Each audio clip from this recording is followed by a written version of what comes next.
আজকে আমার ভালোবাসার গৃহকোণের এরিয়াটা হচ্ছে আমার ডাইনিং টেবিল।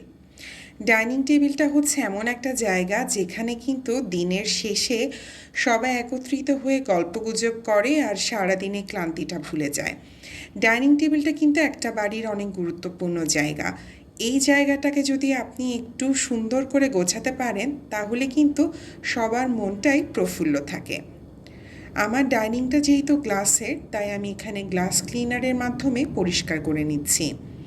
আমাদের মোটামুটি প্রত্যেক দিনই উচিত এই গ্লাস ক্লিনার দিয়ে পরিষ্কার রাখা।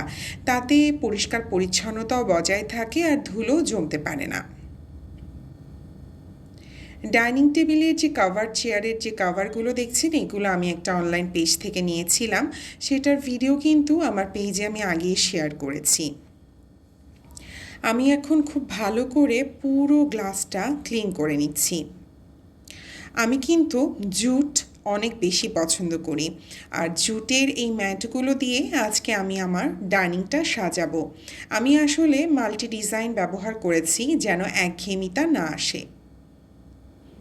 আর মাঝখানে যেটা দিচ্ছি এটা ফ্লাওয়ারের একটা টাচ থাকবে। আমার সানফ্লাওয়ারটা কেন জানি প্রচুর ভালো লাগে, তাই আমি একটু বহ স্টাইলের এই সেন্টারের যে ছোট পিস, যে কাপড়টা বলবো বা একটা রানার বলবো, সেটা রাখার চেষ্টা করেছি। মাল্টি কালার ব্যবহার করেছি যেন এটা আইসুদিং লাগে। আর আমি এখানে একটা লোকাল মার্কেট থেকে এই বহ ঝুড়িগুলো কিনেছিলাম। সি গ্রাসের এই ঝুড়িগুলো কিন্তু অনেক ভালো লাগে আমার। তো এখানে আমি সেখানে স্পুন রেখেছি, পানি রেখেছি, আর এখানে আমি হচ্ছে একটা ফলের ঝুড়ি রাখলাম যেন কালারফুল লাগে, যদিও এটা আর্টিফিশিয়াল তারপরও। আর এখানে আমি একটা উডেন ট্রে রাখছি যেখানে আমি হচ্ছে মগ রাখছি, আমাদের পানি খাওয়ার যে মগগুলো আছে সেগুলো। তো এগুলোর পাশে আরেকটু অন্যরকম দেখানোর জন্য আমি একটা ছোট ভাসের মধ্যে কিছু ফ্লাওয়ার্সও রেখে দিচ্ছি। আমি এখানে কোনো কিছু ন্যাচারাল না, সবই আর্টিফিশিয়াল ব্যবহার করেছি, বাট লুকসটা যেন সুন্দর আসে। এখন আমি সেন্টারে আমার হাতে তৈরি একটা ডিআই ওয়ার্কের ট্রে ছিল, সেই ট্রেটা রাখছি এবং এটার ওপর আমি কিছু লাইট সেট করার চেষ্টা করছি। এবং এই লাইটগুলো আমি চেষ্টা করছি এমনভাবে সেট করা যেন রাতের বেলা যদি ইচ্ছে হয় তাহলে একটা ক্যান্ডেল নাইট ডিনারের মতো একটা এনভায়রনমেন্ট তৈরি হবে, তখন ডিনারটা কিন্তু খেতে বেশ লাগবে।